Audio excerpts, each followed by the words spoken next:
Hello student, this is our lecture number 8 of chapter number 4. In this class we are going to study about torque on a current carrying loop when placed in an external magnetic field. As we have already studied about torque, you have already know about torque, what is torque, and due to the torque there would be a rotation, there would be a spin, there would be a turn, spins. If there is no torque, there will be no rotation in the object.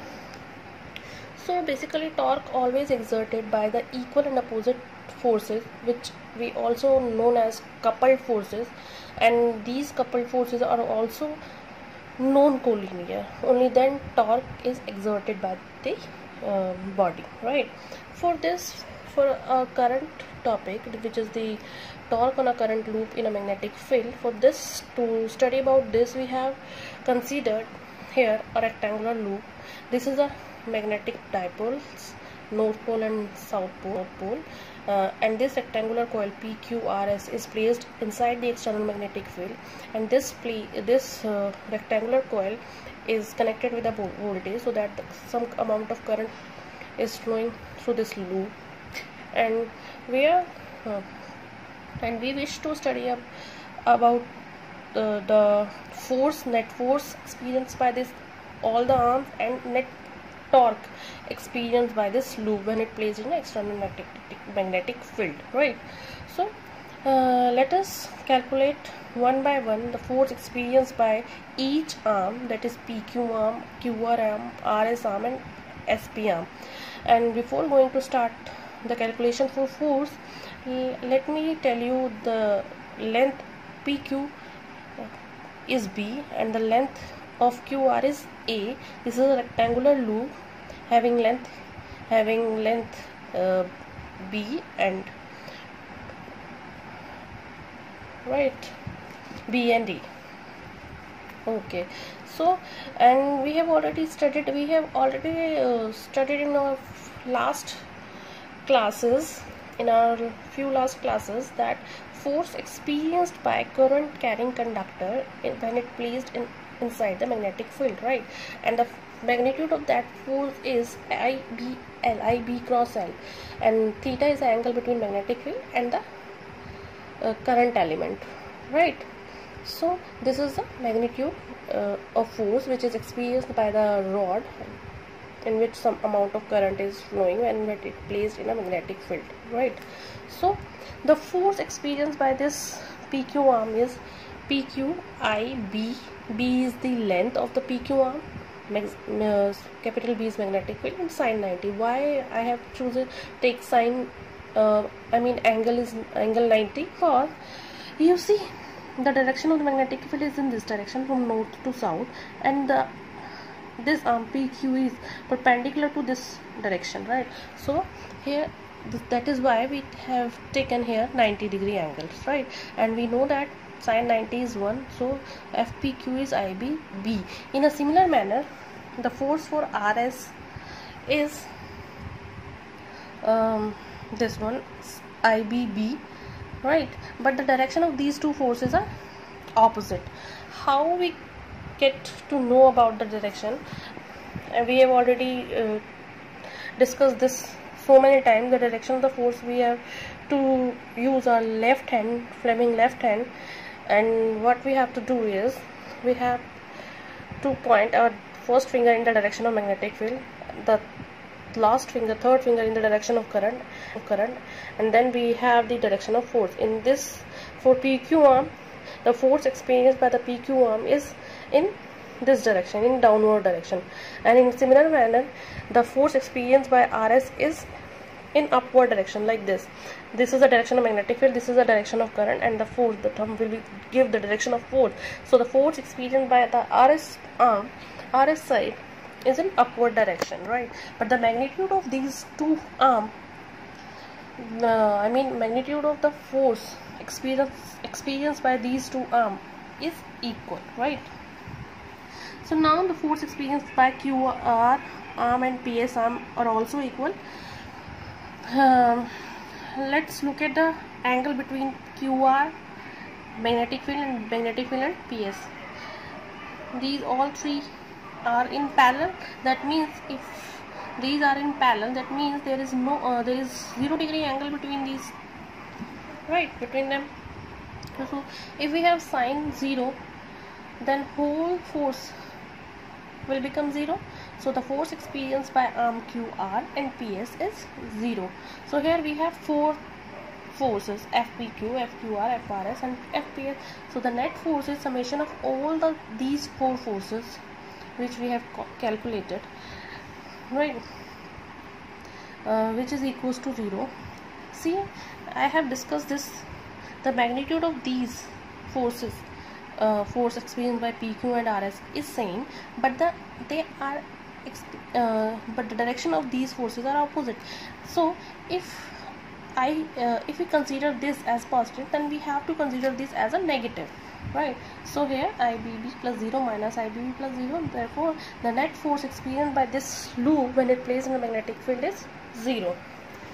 So hence no net force acting on the rectangular loop when it plays in the magnetic field, but the force on PQ and QR, PQ and RS are equal and opposite, right? And these two forces which are equal and opposite make a coupled forces, and due to these coupled forces, this loop experiences a torque. And now we are going to calculate the torque which is experienced by this loop, right? So you have already studied about the formula of torque, which is the force into perpendicular distance, right? So look at this simple scenario. Suppose this is an arm PS having length this arm PS or QR, whatever it be, QR or PS. Let us suppose this arm is PS, right, having length A, and the force on PQ is in downward direction, and the force FRS is upward direction. And we have already studied this so many times that area is not a scalar quantity, it is a vector quantity. So it has a direction, and the direction of area depends on where we see the plane, from where we see the plane, right? And it always normal to the plane. So this is a plane and this is a perpendicular, so the direction of area is in perpendicular, either it is upward or it is in downward direction, but it is always in the normal to the plane, right? So if this is a plane, so this is the direction of area, right? And if we consider this as O, at somewhere as the midpoint, consider origin as our origin, so the length of OP is A by 2 and length of OS is A by 2. This is a perpendicular distance, right? So the force FPQ into perpendicular distance, and the torque T1 is what? Force PQ and into A by 2, and the torque T2 is FRS into A by 2.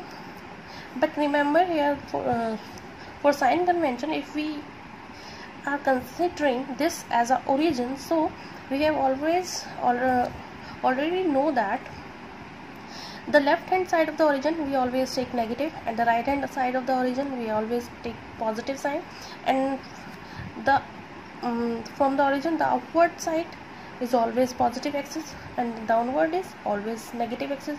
So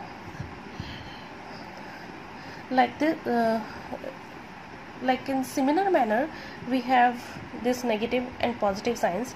So this is torque 1, which is FPQ into A by 2 minus IBB and minus A by 2, and this is torque 2, which is by this force FRS, which is IBB A by 2.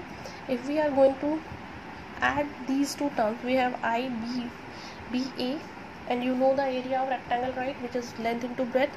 So this B and this A will give us the area of rectangular loop, which is this IAB. I is the current flowing through the loop, A is the area of the loop, and B is the magnetic field.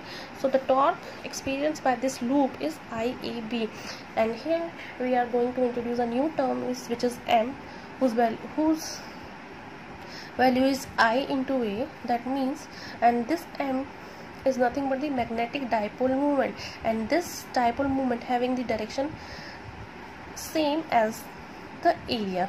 That means the direction of area and direction of magnetic dipole moment is always same, because if it is always normal to the plane, so in a similar manner magnetic dipole movement, direction of magnetic dipole movement is always normal to the plane, right? So this is a scenario when we choose the angle between arm and force is 90 degree, but if the plane of the loop is rotated by some angle, right, other than 90 degree, so what is the value of torque in that case? So let us now calculate the value of that torque. So again this is a next schematic diagram. This CBC, this BC, not B, we will maybe confuse by this B and the magnetic field B, right? So I choose this, so I replace this B by F, right? So this CF is similar to PS, right?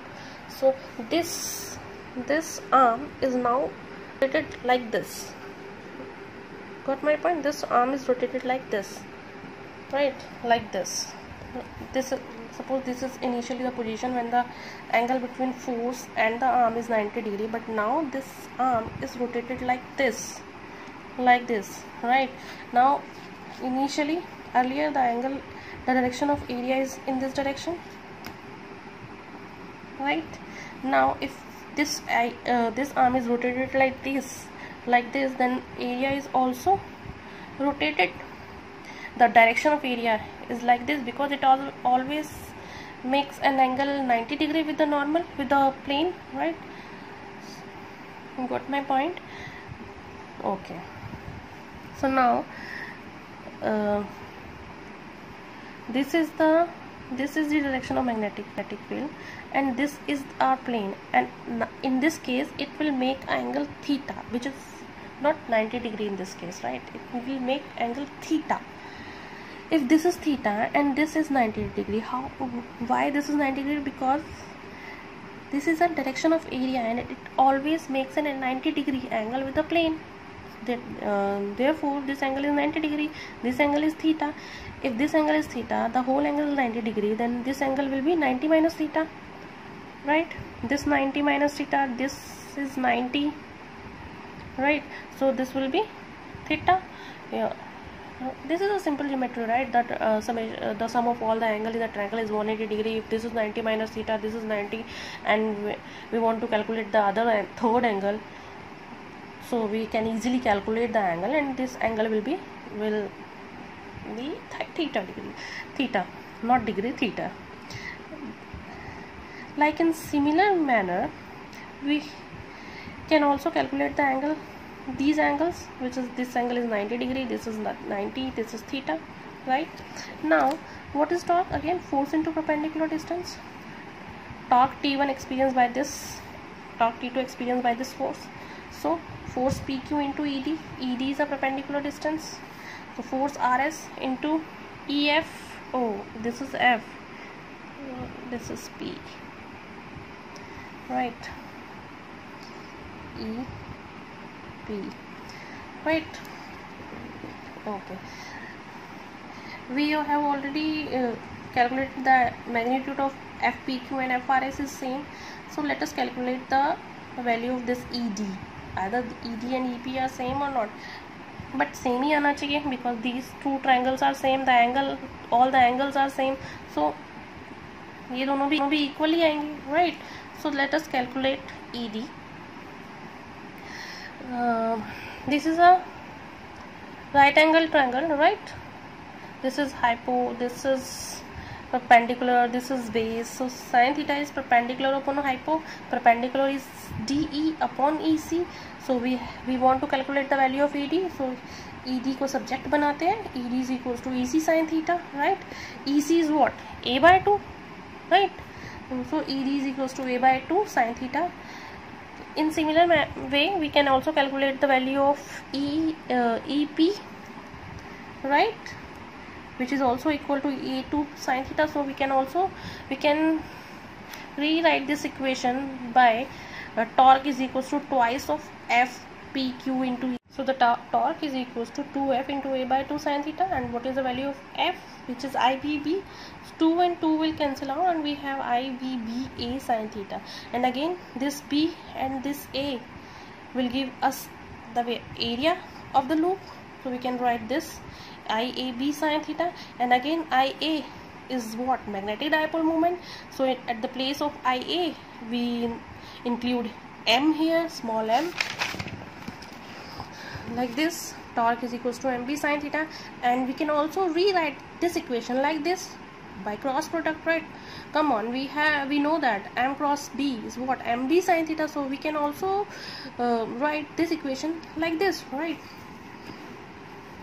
Okay, so we this equation is for one number of terms. But what if we have many number of turns, say n number of turns? Then what we have to do? We have to just multiply by the number of turns with the equation, right?